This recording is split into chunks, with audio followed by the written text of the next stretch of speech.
di kerjaan tuh bersosialisasi dan biar ada teman. Ini kalau kalian nggak paham tuh ada tempat buat belajar, ada tempat buat nanya. Kalau kalian diem-diem aja, terus nggak tahu, malas nanya, itu yang susah. Berpun tanya aja. Masalah kalian nanti dibilang tanya terus nggak ngerti-ngerti, ya nggak apa-apa. At least kalian nanya gitu loh. Pasti mereka tetap jelasin. Nggak penting sekarang like di sosmed di Instagram tuh nggak penting, di LinkedIn yang penting. Sosmed di Instagram banyak yang like, nggak banyak bikin dapat kerjaan. Di LinkedIn banyak yang like baru. Assalamualaikum warahmatullahi wabarakatuh. Halo, selamat pagi, siang, sore, dan malam Sobat Sigma semua. Nah, gimana nih kabarnya Sobat Sigma semua? Semoga Sobat Sigma semua ini dalam keadaan baik, sehat, dan juga bahagia selalu ya. Oke, sebelumnya kenalin, aku Tiso. Dan aku Evan. Selamat datang di acara spesial milik Himasta ITS. Apalagi kalau bukan Hello Alumni. Nah, pada acara hari ini kita mau ngobrol-ngobrol nih sama Mas Mbak alumni kebanggaan kita semua. Benar banget. Pada Hello Alumni kali ini dengan tema From Campus to Career, Navigating the World of Statistics, kita bakalan dengerin cerita dan pengalaman dari masa kuliah hingga dunia kerja dari narasumber kita yang luar biasa ini. Jadi, siapkan diri teman-teman semua buat mendapatkan banyak inspirasi dan juga informasi yang bermanfaat ya, Sobat Sigma semua. Nah, langsung aja nih kita sambut narasumber kita pada pagi, siang, atau sore hari ini, yaitu Mas Ikomang Pande Prajedita Wibawa Putra. Halo, selamat datang Mas Komang. Oke, halo halo. Selamat datang semuanya. Gimana nih kabarnya hari ini, Mas? Baik, cukup sehat ya. Alhamdulillah. Alhamdulillah, Alhamdulillah. kalau Mas Komang kabarnya udah baik, kita juga harus lebih semangat nih ya, Pan ya. Iya dong. Oke, mungkin sebelum kita masuk ke eh, cakap-cakap kita pada hari ini, aku mau kasih sneak peek dikit bahwa Mas Komang ini adalah alumni Departemen Statistika ITS angkatan 2019 dan saat ini sedang bekerja sebagai Health Facility Service Quality Staff at BPJS Kesehatan Kota Mataram. Betul ya, Mas ya? Betul, betul, betul.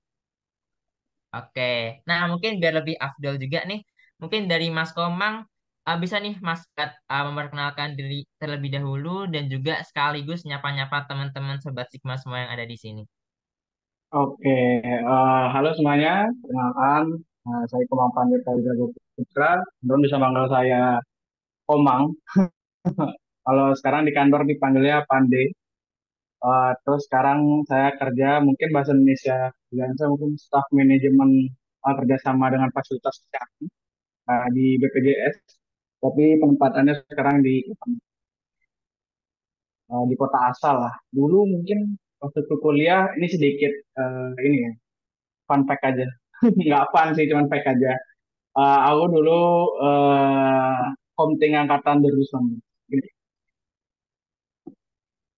Nah, kan udah kenalan nih. Lanjutnya kita mau ngobrol-ngobrol santai aja kali ya Mas ya.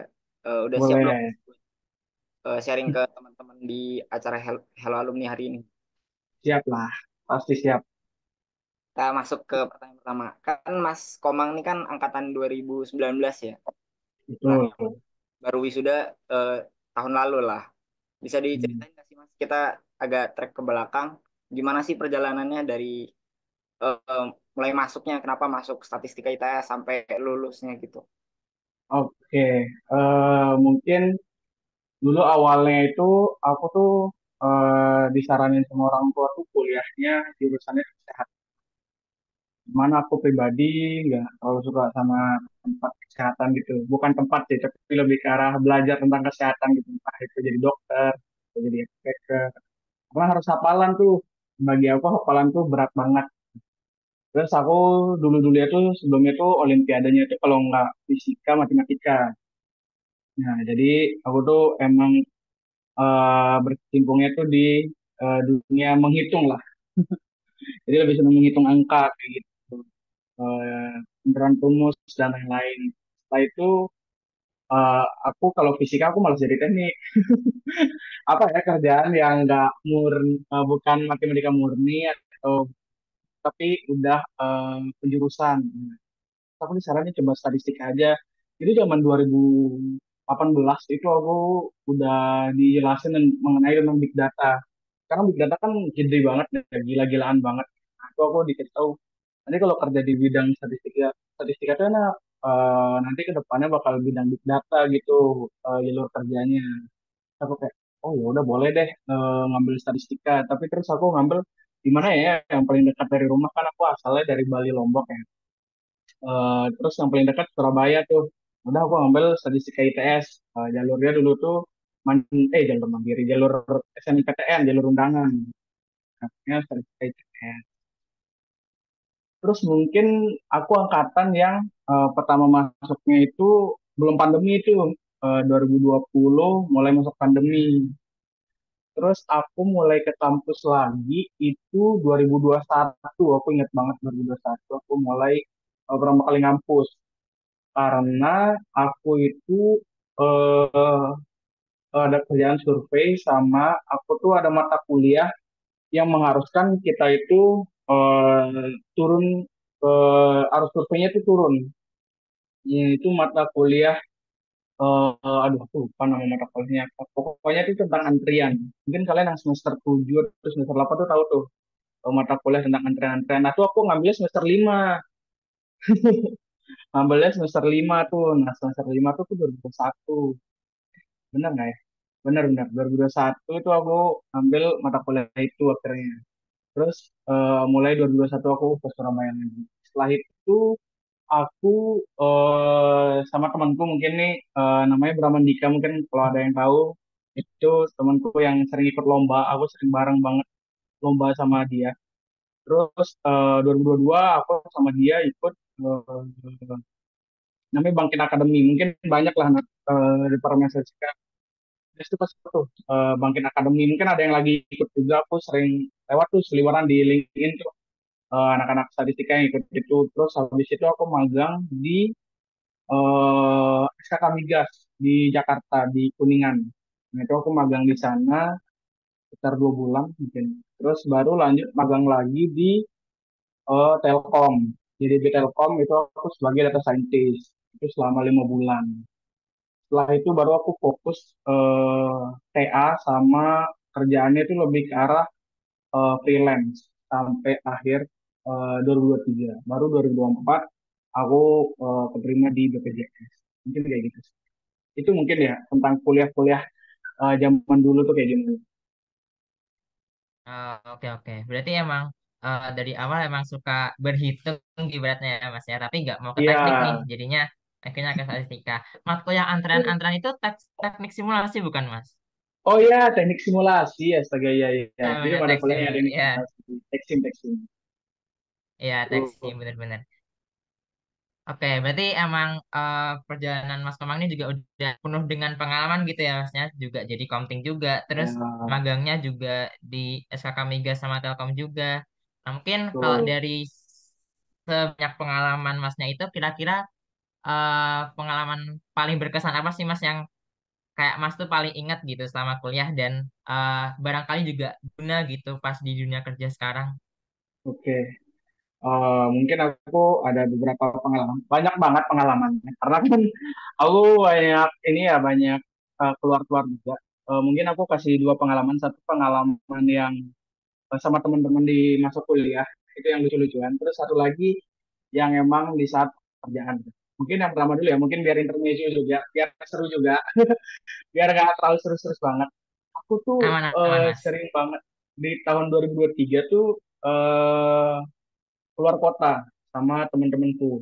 Jadi sering banget main-main keluar. Mungkin kalau kalian lihat IG ku, kalian lihat feed Instagramku tuh sering banget aku jalan-jalan gitu.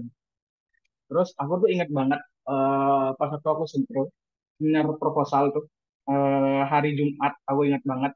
Jadi itu hari ketiga awal puasa. Jadi aku tuh sempro. Terus itu sempronya tuh hari Jumat tuh biasanya mulainya tuh pagi banget. Mulainya jam setengah 7 apa?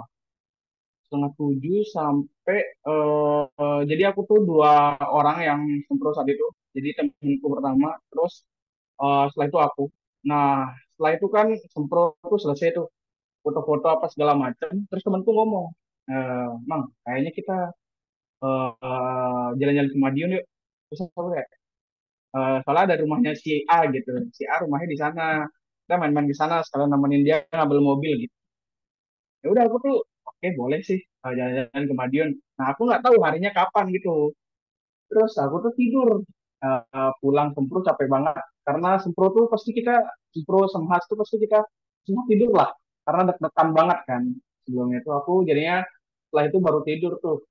Tidur aku kebangun jam 2. Karena temanku nelpon. Aku angkat. Terus bilang, Mang tolong fotoin KTP soalnya kita mau beli tiket kereta. Aku kaget, ah tiket kereta emang mau kemana? Kita ke Madiun jam 4 jam 4 jam 4 sore nih. Pokoknya kirimin sekarang. Soalnya kalau kereta tuh apa sih? Yang kalau hamin 1 jam tuh jadi tiketnya jadi murah banget gitu. Aku kurang tahu juga sih. Aku tumben banget tuh naik kereta. Terus akhirnya ya udah aku kirimin KTP terus ya udah sekarang siap-siap langsung mandi kita jam 3 berangkat. Aku kayak, hah gimana? Aku baru bangun segala macam terus akhirnya itu tuh oh benar-benar langsung berangkat tuh. Jam 3 lebih kita berangkat ke Gubeng terus setengah 4 langsung berangkat ke Madiun. Aku ingat banget itu. Aku baru selesai sempro itu. Terus yang kedua aku jalan-jalan ke Jogja. Jadi kan kita ada sorry, libur Lebaran. Nah karena aku semester terakhir tuh cuma TA doang, jadi nggak ada kuliah. Jadi itu aku nambah-nambah libur tuh. Di 1 bulan di rumah. Terus Mei ke Surabaya. Aku baru banget nyampe Surabaya. Dijemput sama teman-temanku naik mobil. Terus teman-temanku langsung bilang, Mang, besok kita ke Jogja ya. Siap-siap aja. Aku belum nyampe kosan, belum naruh-naruh barang, belum segala macam. Subuh aku langsung ke Jogja sama temen. Oh iya, itu tuh pengalaman yang seru banget sih. Jadi aku tuh sering banget jalan-jalan sama temen. Mungkin ini buat teman-teman juga ya. Jangan terlalu fokus belajar kuliah tuh penting, fokus nyari pengalaman penting. Tapi balancing juga kita main-main sama temen, nyari relasi segala macam. Kita nggak tahu seru-serunya itu bisa diceritain lagi nggak sih kayak gitu. Nah itu mungkin yang tentang seru-seruan. Terus setelah itu kalau pengalaman tentang kerja, jadi aku kan magang sebelum itu di SKK Migas. Di SKK Migas aku tuh purely mainnya lebih banyak pakai Excel. Excel, terus bikin dashboard, nggak banyak pemrograman lah. Terus modelingnya pun modeling-modeling yang nggak terlalu rumit lah menurutku pribadi gitu. Ya udah akhirnya magang tuh 2 bulan dan aku juga selama magang aku sempat kena COVID juga. Aku ingat banget 10 hari aku di hotel gara-gara kena COVID. Itu masih di Jakarta 2022 masih COVID tuh masih itulah masih hybrid lah pas itu kerjaan. Ya udah akhirnya aku udah tuh selesai magang terus aku ditawarin sebenarnya mau nggak lanjut magang sampai Desember gitu. Tapi harus offline harus di kantor. Nah aku tuh males bukan malas sih lebih ke arah kan harus kuliah juga kan terus males harus bolak-balik Jakarta Surabaya setiap UTS tuh harus balik terus harus UTS terus balik lagi kerja lagi kayak gitu-gitu tuh aku rada ngabisin uang sama capek banget terus aku MSIB magang Kampus Merdeka. Udah pada magang kan ya harusnya ya. Itu tuh penting banget tuh. Pertama kali ada kampus Merdeka tuh, seingatku tuh zaman angkatan 2018. Jadi sebelum 2018 tuh seingatku, jadi nyari magang tuh harus sendiri. Ya udah kalian daftar sendiri, apa sendiri. Nggak ada tuh dulu ada website kampus Merdeka yang sekarang kalian tuh enak banget buat zaman kita tuh daftar, tinggal ngirim CV kelar gitu. Tinggal nunggu interview apa segala macem. Itu enak banget. Terus didukung juga kan sama kampus gitu apalagi jurusan juga dukung banget aku juga dulu didukung banget lah ikut kayak gitu terus selain itu ada juga jalur satu lagi aku lupa yang BUMN juga itu juga kita di provide banget sama jurusan nah itu tuh dulu nggak ada tuh nah, terus aku akhirnya ikut tuh keterima di Telkom sebagai data scientist nah pas di Telkom ini aku yang kaget banget karena kaget itu karena anak orang-orangnya itu paham banget tentang teknologi gitu. Maksudnya purely mereka tuh backgroundnya tuh IT. Sedangkan aku kan statistika ya. Kita juga nggak terlalu sering pemrograman atau segala macem. Lebih sering pengolahan data, modeling kayak gitu. Pas waktu aku ketemu tuh aku ngerasa nggak ngerasa beda aja gitu. Wah mereka ngobrolannya udah A B C D E, sedangkan aku tuh masih di obrolan lain gitu, nggak kayak nyambung gitu, nggak nyambung sama mereka. Terus akhirnya, terus aku kan sebagai data scientist ya, cuman karena kerjaan data scientist itu harus jalan aplikasinya dulu, jadi harus buat aplikasinya dulu. Aku di akhirnya di awal-awal itu di planning sebagai eh sorry di planning sebagai deployment. Jadi deployment aplikasi, production aplikasi seperti itu. Nah itu tuh wah gila banget, aku harus belajar hal baru itu benar-benar dari awal banget gitu. Sedangkan banyak banget yang aku awam banget lah bahasa-bahasanya. Kebetulan karena timku tuh ini banget ya, support banget. Jadi aku tuh ingat banget dulu kita tuh meeting tiap pagi meeting, tiap sore tuh meeting. Jadi apapun masalah itu kita bahas gitu.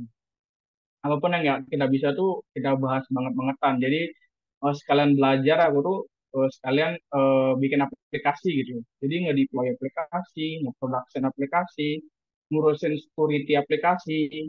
Itu aku ngerjain tuh di 2 bulan awal aku magang. Nah itu tuh yang menurut aku pribadi, kayaknya kalau kita jurusan statistika tiba-tiba turun di tempat kerja. Soalnya tempat kerja tuh kita kadang job desk-nya ya pasti job desk utamanya itu. Misalnya sebagai data scientist pasti kita entah itu modeling, entah itu cleaning data set, entah itu preprocessing data set, atau wrangling data set gitu. Cuman pada kenyataannya pas waktu di dunia kerja itu bakal beda banget gitu. Ilmu yang kita harus punya tuh benar-benar kompleks gitu. Bisa jadi kita harus turun ke bidang-bidang yang sebenarnya kita nggak kuasain, tapi ya mau nggak mau karena tuntutan kerja kita harus belajar gitu. Nah itu sih yang menurutku jarang banget kita paham gitu tentang hal-hal kayak gitu. Nah itu yang aku mau tuh harapannya dari kerjaan ini, eh, kita tuh mau belajar aja sih, jangan mau terima enak aja. Oh saya nggak ini nih, bukan kerjaan saya nggak mau ngerjain ya. Bisa. Kita karena udah dikasih jobnya sama atasan itu ya kita harus mengabdi, harus ngerjain sesuai apa yang diminta. Tuh. Toh juga kerjaan yang diminta tuh nambah ilmu buat kita juga. Jadi aku purely bisa juga ngedeploy aplikasi, production aplikasi itu paham alurnya seperti apa. Security aplikasi itu aku juga paham gitu. Jadi paling enggak dasarannya itu aku paham. Mungkin itu sih pengalaman-pengalaman magang ya. Kalau kerja yang sekarang eh aku ini sih lebih banyak ke pihak. Nah, aku manajemen kerjasama di berhubungan sama pihak eksternal, habis itu ngurusin kerjasama dan lain-lain. Nah, aku dulu kalau kalian mungkin kalau kalian tahu aku tuh dulu organisasinya tuh atau kepanitiaannya tuh lebih banyak di bidang public relation atau sponsorship. Nah, jadinya aku tuh udah kebiasa lah buat berhubungan sama pihak dunia. Jadi kerjaan saat ini tuh lebih banyak itu. Walaupun pada kenyataannya pada selesai kerja sama aku balik ke kantor untuk ngurusin-ngurusin data juga sih. Eh, jadi double kerjanya, ada yang satu ketika balik kantor back office-nya tetap ngurusin data, tapi ketika keluar lagi tuh keluar kantor itu lebih banyak ketemu pihak eksternal. Mungkin kayak gitu sih pengalaman kerja tuh. Nah, mau nanya-nanya nih Mas. Kan Mas sekarang di BPJS Kesehatan Kota Mataram. Nah, itu bisa diceritain nggak Mas? Awalnya gimana? Nah, kok penempatannya bisa di Kota Mataram bisa dibilang di rumah sendiri lah gitu. Itu Hmm. atau atau emang direncana gitu, Mas? Oke, mungkin ini setelah aku lulus ya. Ceritanya itu panjang. Jadi setelah aku lulus, aku tuh fokus 1 bulanan tuh ngurusin konferensi internasional tuh. Aku ikut konferensi internasional, terus kebetulan lagi konferensi internasional itu dilaksanakan di kampung halamanku, di Lombok lagi. Jadi seringan tuh acara tuh aku dapat di Lombok. Terus setelah aku tuh belum pengen sebenarnya kerja kantoran, pengen itu freelance awalnya. Aku tuh freelance tuh. Terus freelance menurutku enak gitu. Kita di rumah aja. Terus aku pakai tabunganku bikin setup di rumah. setup kerja gitu. Terus kerja aja tuh freelance. Paling enggak aku freelance tuh pertama, aku nggak minta uang ke orang tua. Terus kedua, aku bisa beli barang pakai uangku pribadi. Terus ketiga, aku bisa nabung. Gitu. Terus aku mikir, ah nggak ada yang kurang nih. Aku freelance enak gitu. Selama aku freelance, terus aku disuruh ikut CPNS tuh sama orang tua aku. Cuman akunya nggak terlalu minat tuh dulu. Jadi terus pada saat itu, pada tahun lalu tuh yang buka CPNS tuh masih sedikit bukaannya. Nggak sebanyak yang tahun ini. Tahun ini katanya banyak banget. Soalnya IKN tuh juga kan, ada IKN juga. Tuh gede-gedean banget. Nah, saingannya tuh banyak. Kayak gitu lah. Terus setelah itu aku mulai jenuh tuh di bulan Februari ya. Freelance jenuh juga ya. Nggak ada temen, misalnya nggak ada temen diskusi, kerja cuman sendiri, terus bosan banget kayak gitu. Kayaknya aku kangen gitu loh, bersosialisasi apa segala macam. Soalnya aku kayak tiap hari itu depan komputer, komputer lagi. Aduh, itu muak aja gitu ngerasanya gitu. Akhirnya di bulan Maret apa April gitu ada bukaan BPJS. Sebenarnya bukannya udah dari Januari itu. Tapi aku daftar yang di bulan Maret. Aku daftar di bulan Maret. Terus mulai aku ya mulai wawancara gitu-gitunya itu di bulan April, April akhir. Jadi prosesnya tuh kita langsung lolos administrasinya, lalu lanjut ke psikotes sama wawancara. Nah, habis itu tuh psikotesnya lumayan beda sama psikotes pada umumnya. Kalau umumnya kerja tuh aku psikotesnya bisa kedebak lah, pola, terus gambar, terus persamaan tidak samaan, nah, kayak gitu-gitu lah. Dan itu tebak banget lah kayak gitu. Tapi itu beda, ada kita tuh soal-soal analisa, menganalisa suatu permasalahan, terus kita dikasih sebuah gambar grafik dan lain-lain, jadi kayak menarik aja gitu. Terus baru lalu lanjut wawancara. Nah, wawancara ini agak aku tuh ketemunya sih, wawancaranya sama psikolog. Jadi bukan sama tim HRD-nya, tapi sama tim psikolog gitu. Kayaknya mereka pakai di pihak ketiga gitu buat tahapan itu. Nah itu tuh pertanyaannya tuh kayak beneran kita tuh jelasin, terus ditanya lagi, digali terus-terusan eh, segala informasi yang kita ada gitu. Kenapa merasa kurang di sini? Kenapa merasa hebat di sini? Coba dikasih contoh kenapa hebatnya di sini. Kayak gitu-gitu. Jadi kita tuh kayak bener-bener digalinya itu dalam banget gitu. Dibandingin aku wawancara di tempat lain gitu. Kalau tempat lain aku wawancara ya udah cuman sebatas based on dari CV aja terus ya udah gitu. Nah, pertanyaannya biasanya umum-umumnya mirip kalau di tempat lain. Terus setelah itu baru lanjut ke wawancara sama ini sama kalau region. Jadi di BPJS tuh ada region-regionnya. Nah, kita tuh sebutnya itu Capwil. Nah, aku tuh masuk ke Capwil Bali Nusra. Dan aku tuh kalau ditanya daftarnya di mana karena aku daftarnya di Kepri Bali Nusra sih. Jadi kebetulan akhirnya pelemparannya di Mataram juga. Kenapa eh, dapat kerjanya sekarang juga di dekat rumah gitu. Kayak gitu sih. Terus setelah itu dari sana tuh wawancara ada 3 orang. Aku inget banget. Terus di isinya juga orang SDM semua. Ingat tuh tadi itu. Jadi wawancara 3 orang. Terus salah satunya tuh ada SDM dari Kota Mataram. Nah, karena ada SDM dari Kota Mataram, mungkin di situ tuh beliau kayak ngerasa wah ini boleh. Terus baru setelah itu diumumkan mau lanjut atau tidak, dalam prosesnya pulang dia terus baru ketemu sama kepala cabang di Kota Mataram atau bos di Kota Mataram.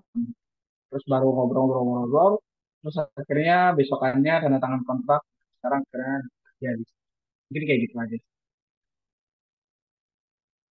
Oke, mungkin tadi kan Mas Komang juga udah nge-mention ya Mas, sekarang kerjanya tuh bener-bener ngemak pakai soft skill yang didapetin dari waktu organisasi sama kepanitiaan gitu. Nah, kalau menurut Mas Komang sendiri, gimana sih Mas relasi antara soft skill yang Mas Komang dapetin waktu organisasi atau kepanitiaan waktu kuliah sama yang kepakai di dunia kerja saat ini itu apa aja gitu soft skillnya dan barangkali bisa jadi tips juga buat kita dalam memilih organisasi dan juga kepanitiaan yang mau kita hadepin gitu.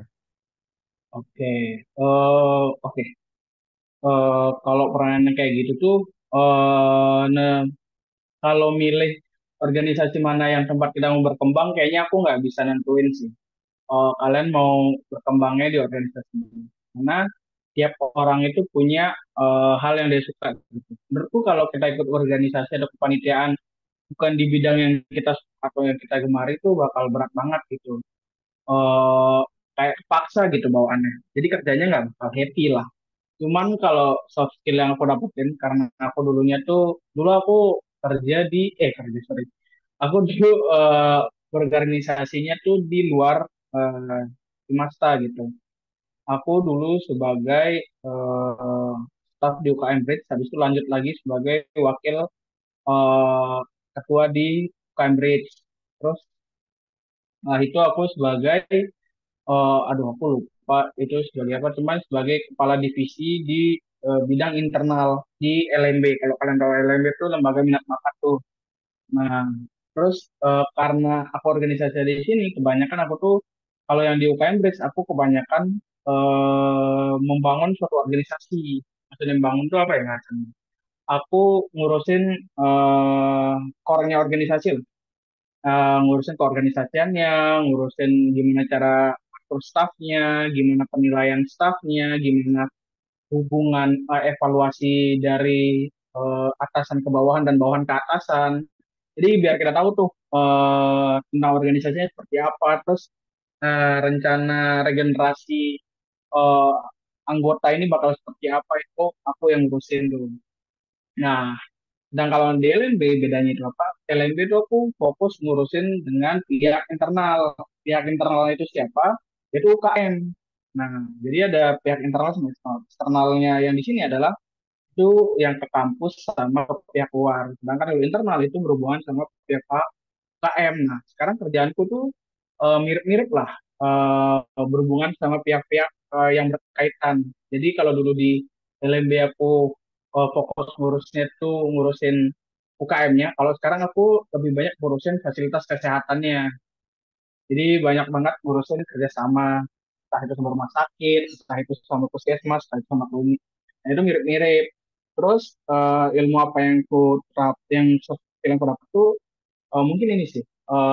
Ini nih orang-orang tuh suka salah menganggap artikan public speaking gitu. Public speaking tuh bukan berarti orang yang bisa ngelakuin itu adalah orang yang ekstrovert gitu. Kan kebanyakan orang tuh ngerasa yang public speaking oke kayaknya orang ekstrovert ya yang banyak ngomong terus mengekspresikan dirinya atau apa enggak juga. Public speaking itu adalah gimana cara kita menyampaikan suatu pesan yang bisa diterima orang tuh dengan mudah gitu, gampang dicerna, terus bisa ngambil audiens gitu. Dan audiens tuh mau dengerin kita gitu. Nah, kadang orang-orang tuh ngerasa kayak, aduh aku introvert, kayaknya aku nggak cocok deh ngomong di depan umum terus segala macam. Enggak, tiap orang tuh wajib punya public speaking, wajib bisa untuk membicarakan apa isi pikirannya dalam bentuk sebuah kata-kata agar orang tuh paham. Kalau kita nggak bilang gitu ya gimana cara orang paham tentang kita gitu. Kalau kita nggak bisa menyampaikan apa yang kita pengen sampaikan tuh bakal berat banget. Bakal sering terjadi miskomunikasi dan misunderstanding. Itu berat banget kalau udah kejadiannya kayak gitu.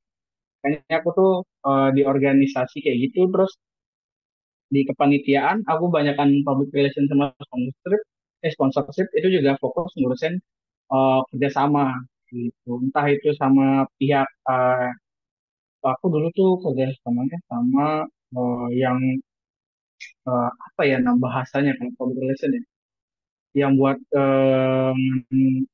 nyebarin berita-berita itu aku lupa deh, sama radio sama aduh aku lupa deh karena aku udah lama banget gak ngurusin. Sama sponsor itu kita ya udahlah nyari dana tapi kerja sama dengan perusahaan-perusahaan gitu. Nah itu sih yang paling penting sebenarnya public speaking, gimana cara kita tuh ngomong pakai topeng yang dimana topengnya itu kita selalu tersenyum dan selalu menerima apa yang mereka bilang gitu. Jadi kalau kita udah jadi pihak itu kita cuma bisa dengerin aja karena kita yang butuh mereka, kita yang butuh jadi kita cuma bisa dengerin aja. Mereka bilang apa, iya Pak, iya siap Bu, siap apa. Gak bisa tuh kita bantah apa segala macam itu nggak bisa karena kita tuh eh, sebagai pihak yang berhubungan gitu. Jadi kita gimana caranya biar nggak merusak kerjasama itu kayak gitu. Jadi kita gimana caranya ngikutin kalau misalnya ada yang dari kita rasa itu berat, kita bisa komunikasiin gimana caranya menurunkan yang mereka minta biar sesuai dengan yang kita sanggupi. Nah itu tuh yang penting. Jangan kita tuh kalau dikit-dikit, oh nggak setuju nih, nggak cocok sama kita, ah nggak mau saya bu, kayak gini-gini, ya itu nggak bakal susah tuh kerjasamanya. Kalau kita cuma mau menuhin egonya kita aja, tapi nggak bisa menuhin ego orang, kan itu sih.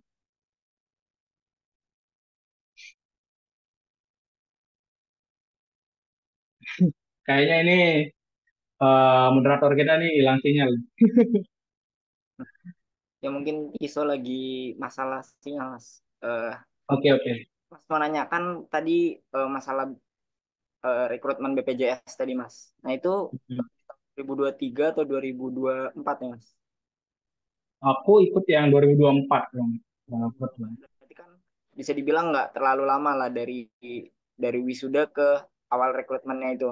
Nah, itu bisa Iya dikasih betul. tips nggak sih, Mas? Kayak dari ini baru lulus nih, biar langsung dapat kerja gitu, Mas. Oke, tips and tricks ya. Mungkin ini sih. Yang pertama itu aku saranin kalian buat CV yang kalian pahamin. Maksudnya kayak gimana? Kalau orang kan bikin CV itu kadang ada formatnya, apa segala macem. Itu CV ATS ya biasanya mungkin ya kalau teman-teman tahu tuh. Cuman yang paling penting adalah apa yang kalian tulis di CV itu kalian paham. Kerjaannya seperti apa, terus produk yang kalian hasilin di sana seperti apa, dan segala macamnya itu kalian harus paham betul-betulan yang kalian tulis di CV. Karena kadang yang ditulis di CV itu kadang orang tuh ya udah ngisi aja biar keisi gitu loh. Biar penuh nih satu halaman CV kita tuh penuh isinya kayak gitu. Sebenarnya enggak. Yang penting tuh pengalaman kita seperti apa, terus selama pengalaman kita dapat apa, itu penting banget jadi cantumin ya teman-teman ya. Karena kadang orang-orang tuh bingung nih mau masukin apa di CV, aduh masukin apa ya yang bisa dimasukin biar orang-orang tertarik. Oke, betul sih kita harus benar masukin di CV itu apa yang bikin orang tertarik. Tapi di lain hal kita juga harus paham sama isi yang kita tulis di CV kita. Jadi ketika kita mau interview, jadi mungkin ini proses rekrutmen pada umumnya ya. Nah, biasanya tuh kita daftar administrasi lah. Entah itu melalui website apa, entah itu melalui Google Form, entah itu melalui LinkedIn, banyak lah tempat buat daftar kerja itu. Kalian bisa nyari aja ada Jobstreet, ada Talentix, ada Deals, ada wah banyak banget sih kalian coba daftar-daftar aja lewat salah satunya gitu. Nah, itu tuh biasanya administrasi, terus setelah itu ada initial interview. Nah, jadi tiap interview itu pasti pertanyaan tuh sama-sama aja teman-teman. Jadi mirip terus. Pasti ditanya tentang CV kalian, siap nggak kerja di sini, kalau dengan salary segini kalian oke atau enggak, ada nggak plus minus yang kalian kalau kerja di sini tuh bakal mikir-mikir lagi atau enggak. Itu pasti mirip-mirip kerjanya. Terus pekerjaan pertanyaannya itu bakal bersama-sama terus apa kelebihan kalian, kekurangan kalian, coba ceritain tentang pengalaman kalian. Nah itu mirip-mirip tuh. Jadi kalian tuh biar di interview tuh nggak perlu belajar. Biar kalian tuh belajar aja tentang perusahaannya yang kalian pengen daftar aja. Kenapa kalian belajar tentang perusahaan yang kalian pengen daftar? Biar si rekrutmen tuh yakin bahwa kalian tuh serius gitu loh pengen daftar kerja di sini. Ya gitu. Nah, jadi masalah entah itu eh, pengalaman, entah itu kelebihan atau kekurangan itu udah ada di kepala kalian gitu. Jadi kalian nggak perlu belajar lagi karena kalian udah paham isi CV kalian, kalian udah ready dan udah siap. Nah, itu yang pertama. Terus yang kedua tuh psikotes. Psikotes tuh kalian iseng-iseng aja sih nyoba belajar-belajar aja sih. Saranku coba-coba latihan yang gambar, habis itu pola, itu angka, itu huruf tuh coba dilatih-latih aja sih. Kenapa itu saranku perlu dilatih? Karena mostly kerjaan itu pasti psikotesnya mirip-mirip kayak gitu. Walaupun ada yang berbeda sedikit, paling enggak biar kalian nggak belajar banyak di hari H itu ya cukup di Hamin satunya kalian cukup belajar yang belum kalian paham aja.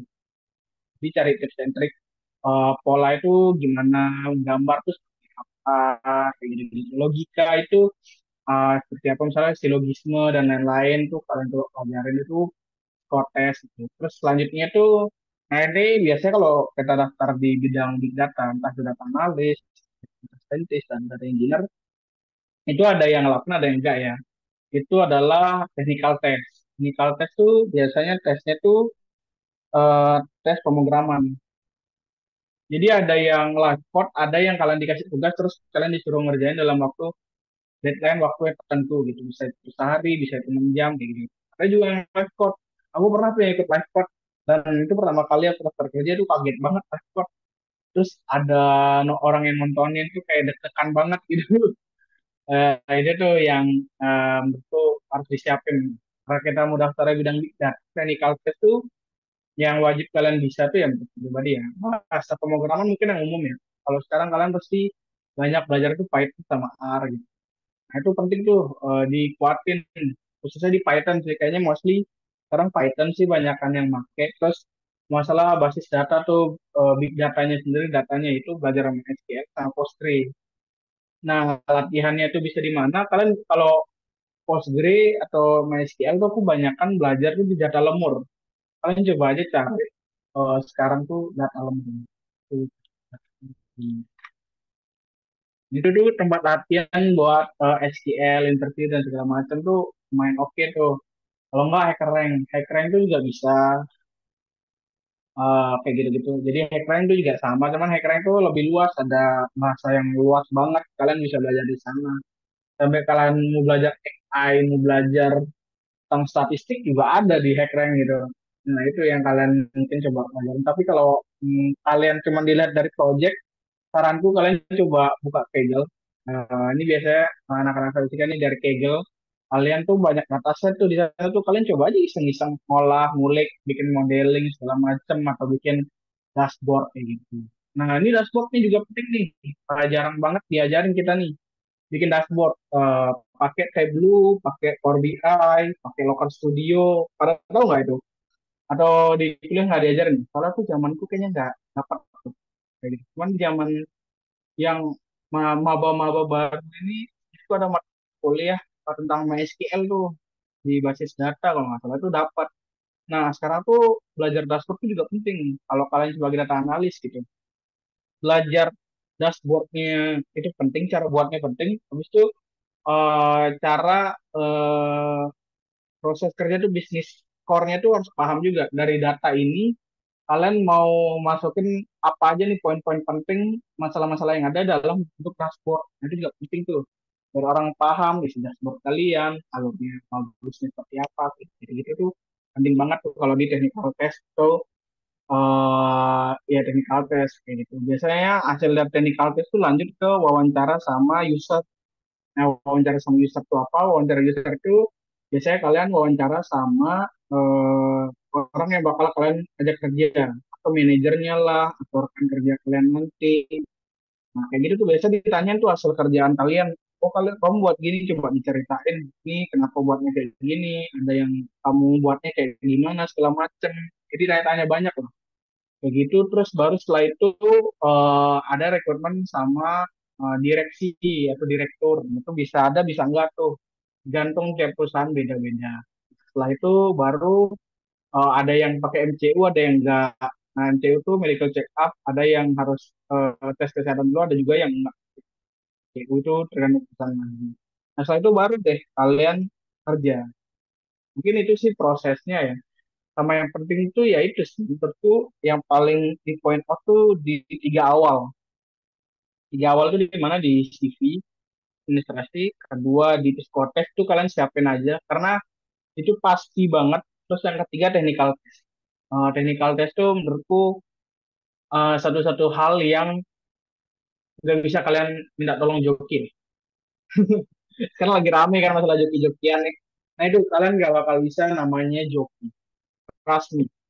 Kalau kalian psikotes tuh ada juga yang psikotes nggak harus on cam nggak apa itu bisa aja orang lain yang ngerjain kita nggak ada yang tahu tapi technical test kalian wajib on cam kalian live code walaupun kalian ada yang dikasih deadline kerjain terus kalian nyuruh orang ngerjain terus kalian lolos itu ada wawancara lagi wawancara itu berat banget wawancara user kalian pasti tanyain detail-detailnya kalau kalian nggak paham udah clear. Kalian bakal get out dari situ Nah itu sih. Masalah yang belakang-belakang CU ya kalian ya coba sehat aja sih.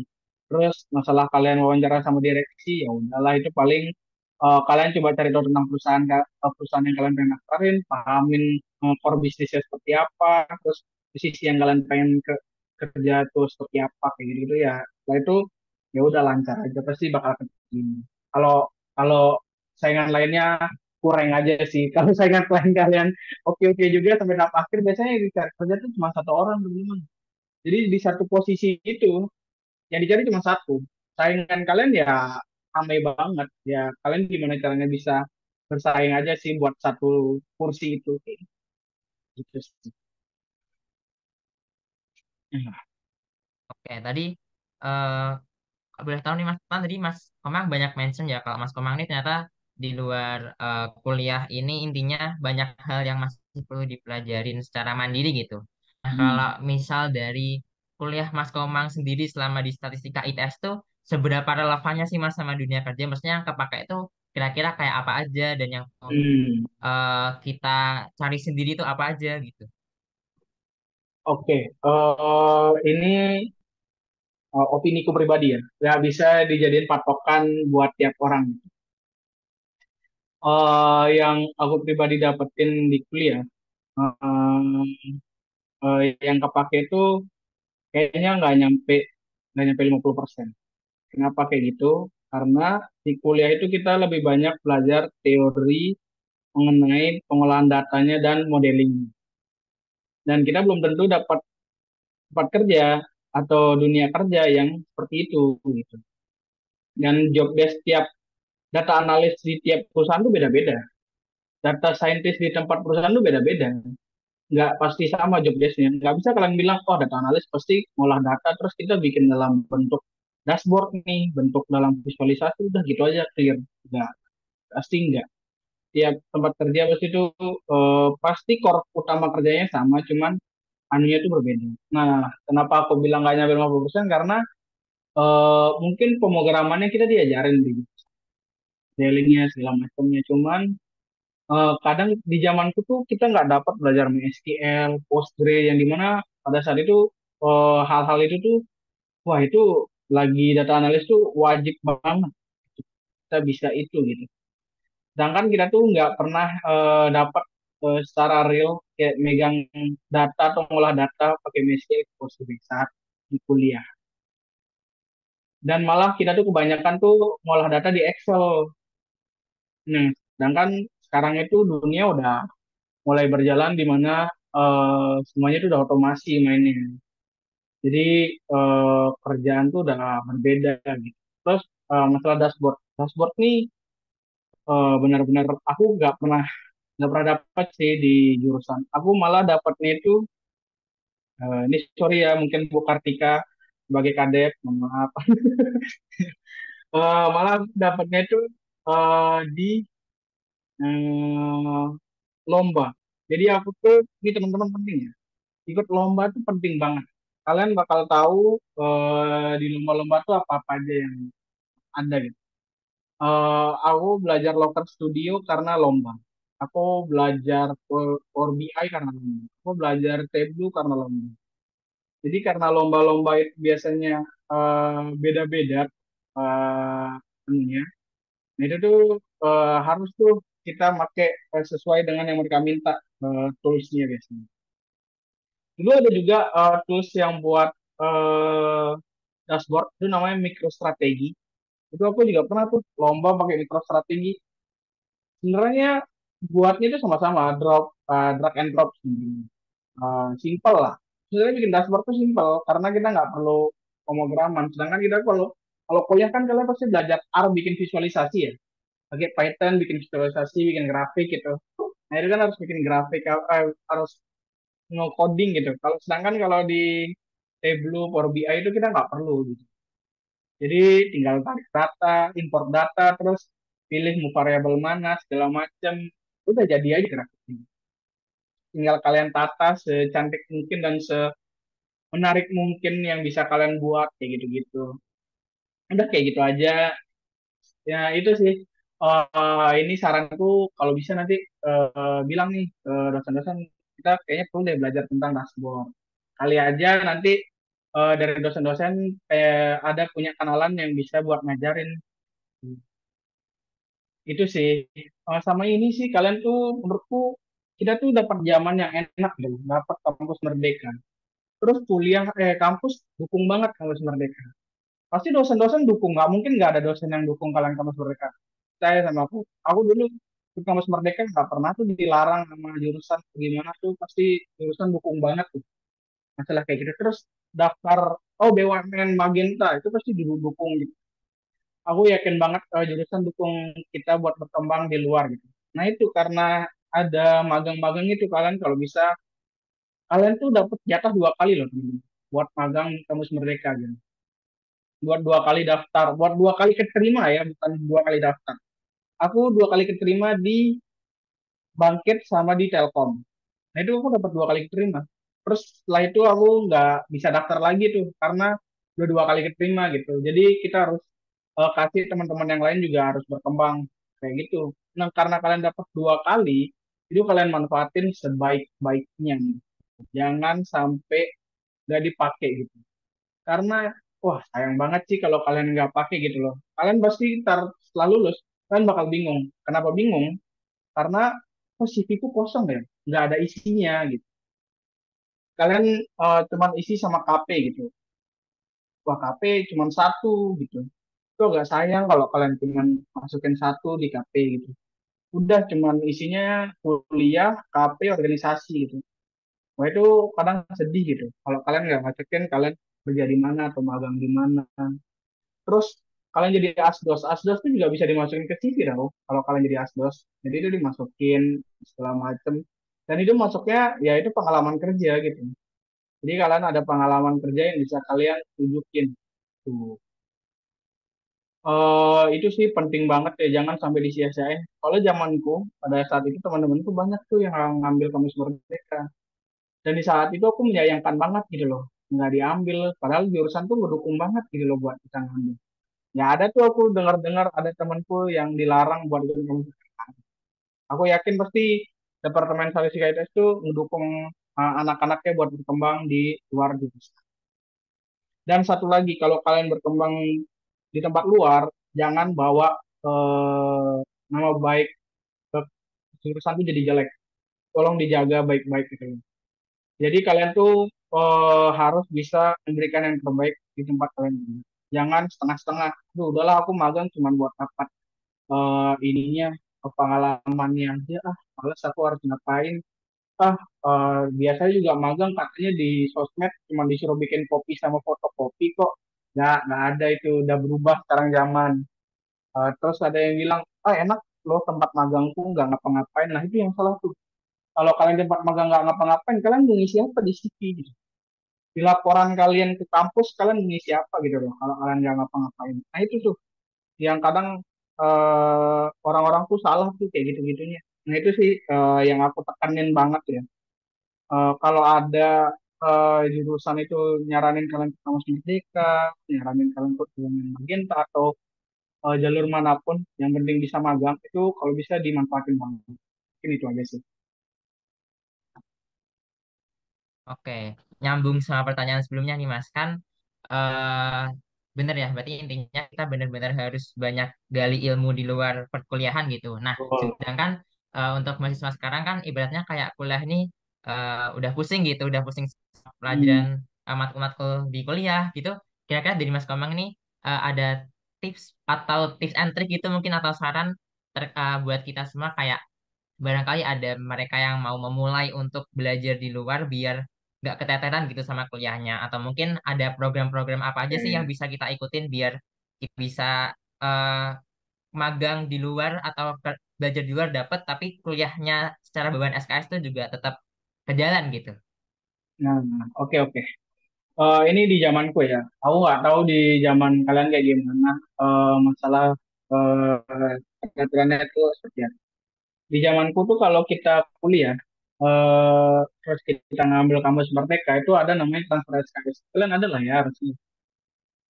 Nah itu Iya transfer SKS ada. tuh kalau bisa kalian, nah ya kan.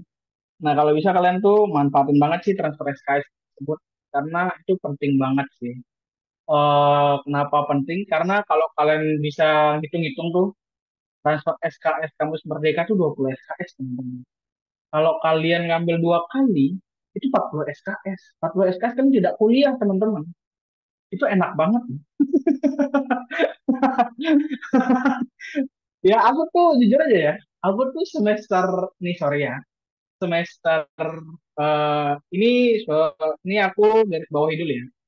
Tiap zaman ketentuannya beda-beda. Jadi jangan disamakan pada saat zamanku sama di zaman kalian. Ikuti peraturan yang berlaku. Oke, jadi aku cerita. Di saat zaman itu, aku tuh bangkit akademi itu aku bisa transfer 20 SKS. Benar-benar pure 20 SKS. Terus lulus itu 144 ya? Kalau nggak salah ya, 144 ya SKS. 144 kan? Iya, 144 Mas. Nah, betul. Terus 144 aku SKS nih. Terus ya udah, 20-nya aku udah hilang tuh. Sisa 124 gitu. Aku semester 7, semester 6 itu cuman kuliah 2 matkul. Ingat tuh aku. ADK sama ADW. Udah, itu aja. Nggak kuliah apa-apa lagi aku. Aku cuman kuliah tuh tiap hari Senin sama Rabu. Senin sama Kamis. Udah. Sisanya aku di rumah, di kosan. Jalan-jalan. Ya enggak dong, tetap ngerjain bangkitnya juga. Kan ada yang harus dikerjain. Aku jawab kita. Kayak gitu. Nah itu. Terus aku habis itu akhirnya karena aku semester 4 sama 5 tuh banyak ngambil-ngambil mata kuliah tuh. Semester 7-nya aku dikit tuh mata kuliahnya. Terus aku ngambil magang. Kebetulan karena magangku WFH, WFH-nya literally WFH, kita work from anywhere. Itu jam kerja fleksibel, habis itu kerjaan fleksibel dan lain-lain. Itu aku benar-benar eh, kerja sama kuliah tuh bisa bagi waktu lah. Nah itu sih yang penting, kita membagi waktu.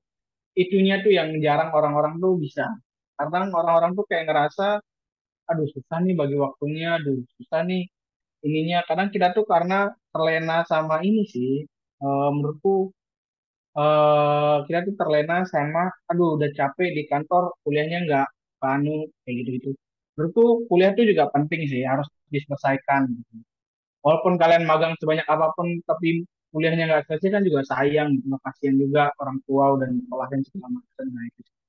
Menurutku manajemen waktunya yang penting. Kenapa? Karena manajemen waktu tuh jarang banget ada orang yang bisa gitu loh.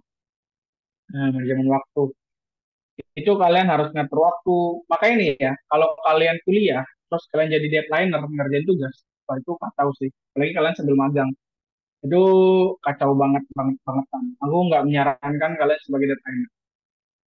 Aku tuh paling nggak suka sebagai orang deadlineer. Kenapa? Karena aku kalau dapat tugas di hari ini, kumpulinnya minggu depan, itu tuh udah umum lah ya.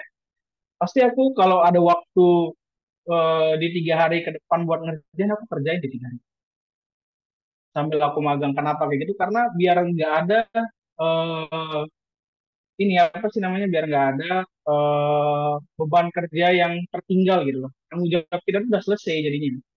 Jadi pas waktu misalnya di H-1 nih, tiba-tiba kalian dapat kerjaan tuh banyak banget gitu loh. Sampai kalian harus lembur atau kayak gimana. Nah itu kalian nggak ada beban tugas di kampus lagi gitu loh. Jadi lebih tenang, lebih nyaman. Jadi pas waktu pulang kantor, kalian jam 9 tuh jam 10 baru pulang malam. Nyampe kosan tuh tinggal mandi, tidur, udah clear. Jadi nggak perlu harus begadang sampai jam 2 pagi. Orang-orang cerita dia harus begadang sampai ini. Nah itu sih yang kadang orang-orang tuh terlena itu di situ. Ah deadline-nya masih 1 minggu. Udahlah kerjanya nanti aja. Ah udahlah nanti ada temen kok yang bisa bantuin. Kalau teman kalian nggak sibuk juga. Kalau teman kalian sibuk, kalian nggak bisa minta tolong sama siapa-siapa gitu. Itu sih yang penting. Habis itu selain itu sama ini sih, kalian tuh harus nyari teman belajar ya. Itu penting banget temen. Kalau kalian tuh kuliah, jangan berfokus sama diri kalian sendiri. Cari teman belajar. Kenapa? Dari teman belajar itu kalian bisa saling sharing ilmu gitu. Kadang orang-orang tuh kayak ngerasa, ah aku nggak yakin nih ngajarin mereka, soalnya ilmu yang aku punya cuma 50%, takutnya mereka nggak paham. Enggak. datang aja, kalian belajar bareng, fokus belajar, itu kalian bakal saling sharing ilmu gitu. Kadang pertanyaan teman kalian yang ilmunya kalian rasa, ah dia kayaknya, aduh aku nggak paham nih mang, jarang ngikutin kelas gitu misalnya. Besok UTS kalau ngajarin ya kayak gitu, misalnya kayak gitu. Ya udah kalian ngumpul aja berlima gitu belajar bareng apa segala macam. Kadang pertanyaannya mereka yang bilang mereka nggak paham itu kadang unik-unik gitu loh. Jadi kalian ikutan belajar. Oh iya, iya, bener juga ya. Kenapa dia nanya kayak gini ya? Jangan-jangan besok ujiannya pertanyaannya kayak gini gitu loh. Jadi kalian jadi malah belajar lagi gitu loh. Terus karena kalian ngajarin orang, jadi kalian nggak perlu ingat lagi gitu loh. Udah ada nempel di kepala gitu loh. Karena kalian ngajarin orang. Itu tuh yang jarang orang-orang tuh mikirin tuh. Kadang orang tuh mikirnya, ah udahlah belajar sendiri aja. Lebih enak. Ya ada mungkin orang yang belajar sendiri lebih bagus. Cuman saranku kalau bisa belajar sama temen, ada teman belajar itu lebih bagus. Intinya.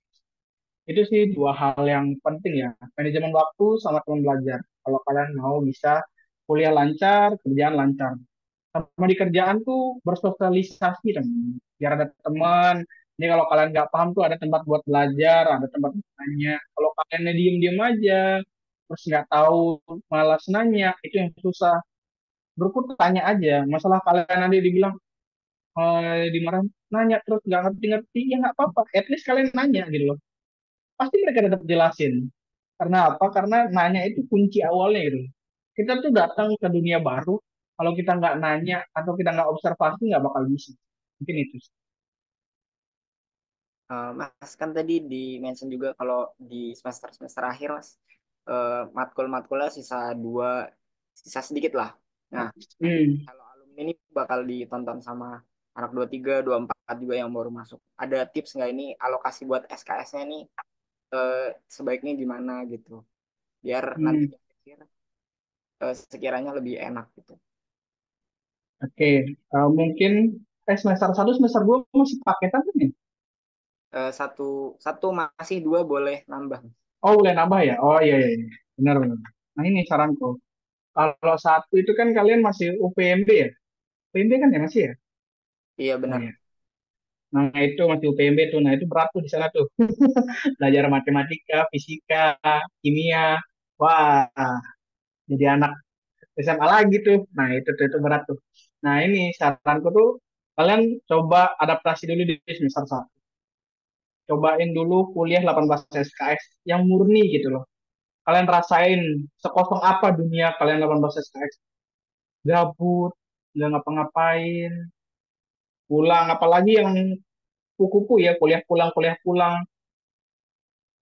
kuliah jarang gitu-gitu. Yang kalian dulu pas waktu SMA, dari pagi sampai sore, kadang malamnya ada tambahan les, terus rutinitas tiba-tiba kuliah yang kadang satu hari cuma satu mata kuliah, dan itu pun cuma 1,5 jam.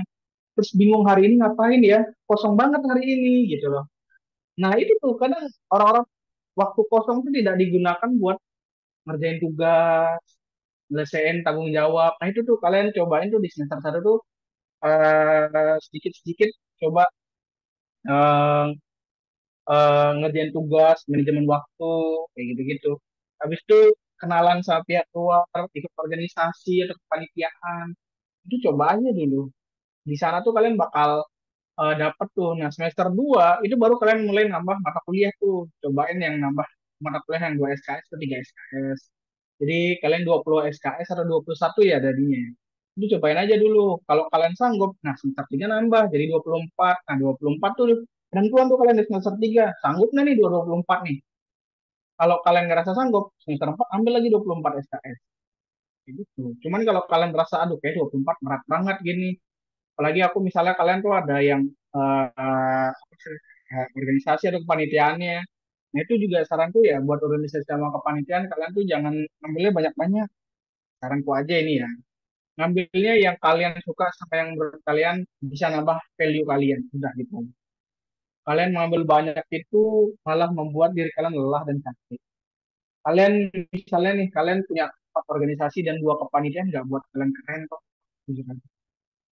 Ya keren sih, cuman kalian bakal lelah gitu loh. Tubuh kalian butuh istirahat, kalian juga harus fokus kuliah. Jangan sampai tuh ada yang di medsos tuh rame di Twitter atau di TikTok tuh sok-sokan sibuk di luar ngurusin organisasi, tugas kerja kelompok aja nggak dikerjain. Nah, tuh jangan jadi kaum-kaum kayak gitu, teman-teman. Jangan sampai menjadi kaum seperti itu. Aku saranin dari sekarang. Kalian boleh punya organisasi sama kepanitiaan, tapi jangan lupa melupakan tanggung jawab kalian di kuliah. Itu dia. Jangan ngambil banyak-banyak, ngambil banyak-banyak, tapi cuman buat capek juga nggak ada gunanya. Mending ngambil yang penting sama yang cocok sama kalian, yang punya value buat diri kalian. Hmm. Ini aku nggak ada ngajak siapapun, cuman saran dari aku tuh kayak gitu. Nah itu, semester 3 semester 4 pasti kalian banyak organisasi sama kepanitiaan, iya nggak sih? Mulai banyak tuh, biasanya tuh kepanitiaan sama organisasi tuh semester 3 4. Nah itu tuh, kalian itu baru semester 5 6, ya udah kalian mulai cari satu organisasi aja udah cukup, yang kalian suka, udah gitu. Buat ngisi waktu kalian sama kalian transfer ilmu ke adik-adiknya. Jadi regenerasinya biar bisa oke tuh. Nah baru kalau bisa dari semester 6 tuh udah mulai nyari magang atau enggak mulai ngambil ini aja dulu. Apa sih namanya, soft skill, hard skill dari pelatihan-pelatihan. Kayak aku ngambil Bangkit Akademi. Nah itu bisa tuh kayak gitu. Jadi kan ngambil sambil kuliah nggak berat kan, kayak gitu. Terus baru di semester 7-nya kalian coba ngambil magang. Kalau bisa semester 8-nya magang lagi boleh juga. Aku dulu tuh semester 8 pengen magang lagi. Jadi ditawarin tuh mau lanjut nggak di Telkom magang. Terus aku izin ke jurusan, cuman jurusan kayak nyaranin udah jangan dulu aja, kasih kesempatan ke teman-temannya, kali aja teman-temannya ada yang nge di sana, biar mereka aja yang itu. Terus aku mikir, oh ya benar juga deh, biarin teman-teman aja deh kalau gitu yang yang gantiin aku biar bisa berbagi kesempatan gitu. Nah itu tuh kalau aku dulu ya pas waktu masuk kuliah aku tuh 4 tahun tuh aku bagi. Jadi tahun pertama itu aku benar-benar nyari pertemanan. Aku jadi komting itu alasannya karena aku pengen dekat sama teman-teman aja. Terus aku banyak main sama jurusan lain juga. Aku nongkrong sama jurusan lain, terus banyak main sama anak lain. Jadi tuh jadi banyak temen tuh, banyak temen. Terus semester 3 4-nya fokus panitiaan sama organisasi dulu aku tuh. Tapi gilanya dulu aku tuh 2021 tuh, ini gilanya ya. Aku tidak menyarankan buat teman-teman melakukan ini ya. Ini hanya dilakukan oleh profesional saat itu.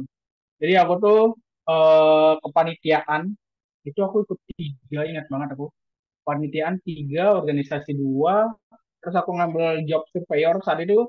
Surveyor itu berat karena nggak ada orang mau turun saat itu, COVID pandemi kan, pandemi COVID itu. Aku mau ngambil kerjaan COVID gitu. Jadi aku survei tentang kesehatan, keliling-keliling pasar karena yang risk kena COVID-nya tinggi. Nah itu aku ambil karena lumayan juga uangnya buat anak kuliahan tuh gede menurut pribadi. Nah terus aku ikut lomba, tiap bulan aku ikut lomba sama temanku yang kami itu tuh itu benar-benar kayak orang gila, bagi waktunya segala macemnya. Nah aku nggak nyaranin teman-teman biar nggak kayak aku kayak gitu. Itu sih. Itu sih yang penting menurutku, kalau mau tuh cobanya dari semester 1 18, semester 2-nya naik dulu 21, semester 3-nya coba 24 dulu. Coba deh 24, bisa nggak ya 24 gitu. Terus semester 4-nya kalau ngerasa sanggup ya lanjut aja 24 gitu loh. Biar nanti semester 6-nya 7 8-nya itu udah kosong gitu loh. Jadi semester 8 tuh kalian TA tuh ya udah TA aja gitu. Jadi nggak ada beban pikiran lain-lain lagi gitu. Udah fokus TA, ngerjain TA gitu gitu kan. Udah sih itu aja paling. Sama aku ini sedikit saran. Eh aku nggak menyarankan teman-teman fokus kuliah aja gitu. Cuman eh, kadang di kuliah itu kita harus balance gitu. Sama di kayak di kerjaan kita juga harus balance gitu. Kadang kalian tuh kalau kalau fokus sama kuliah belajar aja terus-terusan tuh nggak salah begitu.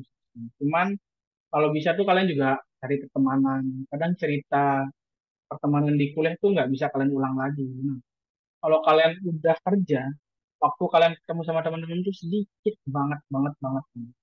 Saya sama aku. Kayak nggak ada waktu kalian sama teman-teman tuh. Jarang banget malah ketemu. Aku aja pengen banget ke Surabaya, pengen ketemu Pak Tika. Dulu beliau sebagai dosen pembimbing, dosen dosen waliku. Terus beliau yang banyak ngasih saran-saran ke aku tentang Pandi kalau kamu ngambil magang ini nanti bisa di transfer ini terus beliau yang dukung aku lah buat ikut magang kayak gitu-gitu. Terus ada Bu Irama dulu dosen pembimbingku, beliau yang ngebimbing TA aku sampai aku akhirnya ikut conference internasional itu sih. Aku pengen malah ke jurusan, pengen ketemu-temu lagi sama dosen-dosen, ngobrol gitu loh. Cuman waktu ke Surabaya udah nggak ada. Terus teman-temanku kan rata-rata temanku kerja di Jakarta. Ketemu sama mereka aja udah nggak bisa. Video call buat kita say hi aja tuh udah jarang banget. Sebulan aja tuh bisa dihitung. Kita chatan di grup itu udah kayak sepi kayak gitu-gitu. Nah itu kadang yang hal-hal kayak gitu tuh jarang kita dapatin lagi. Jadi kalau sekarang tuh kuliah tuh eh, karena kita masih muda, manfaatin, balancingin hidup kalian. Benar, kuliah itu buat tempat belajar, cuman pertemanan juga penting. Terus kapan lagi kalian bisa ketemu sama dosen, kayak gitu-gitu. Canda sama dosen, kapan lagi kan? Kadang kalau kalian teman sama dosen tuh, tau nggak untungnya apa? Kalian tuh bisa direkomendasiin buat S2. Itu enak tau, kalau kalian dapat rekomendasi dari mereka. Jadi mereka tuh tinggal tanda tangan, terus kalian tinggal S2 aja, udah clear gitu. Enak banget gitu. Terus kalian kalau mau kerjaan bisa minta tolong kalau ada mereka saran atau gimana, kalian bisa direkomendasi itu juga oke. Kalau misalnya kalian dosen ada biasa ada kerjaan-kerjaan tuh bikin penelitian apa, penelitian apa, kalian bisa join di sana. Terus proyeknya jadi gitu, kalian bisa masukin ke CV, bisa kalian masukin ke LinkedIn, bisa jadi bahan pertimbangan. Nah, itu sih. Itu penting tuh pertemanan tuh bukan sama teman sebaya aja tapi sama dosen sama pihak-pihak lain tuh penting mungkin kayak gitu aja sih. Oke, wah jujur seru banget nih ya. Ngobrol-ngobrol sama Mas Komang ini insight juga pengalaman-pengalaman dan juga motivasi-motivasi juga sekaligus. Mungkin karena keterbatasan waktu juga nih Mas. Mungkin terakhir aku mau mempersilahkan Mas Komang buat ngasih semacam closing statement, bisa itu pesan motivasi atau apapun itu ke teman-teman sobat Sigma semua yang nonton hal ini nanti. Monggo Mas. Eh, oke, mungkin simpel aja. Lakuin yang jangan merasa kerjaan itu ada sesuatu hal itu berat tapi lakuin aja karena kalau udah selesai kalian bakal ngerasa wah selesai juga ya ternyata, wah bisa juga ya ternyata. Lakuin aja dulu walaupun itu berat, tapi kalau udah kalian selesai kalian pasti ngerasa wah keren juga ya saya bisa nyampe di titik ini. Lakuin aja sampai dia bisa selesai. Udah sih itu aja. Kalau kalian udah selesai ya, kalian bisa pamer. Itu yang penting. Keren loh kalian misalnya punya project terus kalian pamer ke teman-teman kalian. Lihat dong project ini bisa kayak gini. Kamu bisa nggak? Itu penting itu. Itu waktu kalian pamer teman-teman. Jangan ya pamer nggak boleh sih. Cuman kalian kayak paling nggak ngepost di LinkedIn paling nggak banyak yang like kan happy gitu loh. Ih, banyak nih yang like. Nggak penting sekarang like di sosmed di Instagram tuh nggak penting. Di LinkedIn yang penting. Sosmed di Instagram banyak yang like, nggak banyak bikin dapat kerjaan. Di LinkedIn banyak yang like baru. Dah itu aja.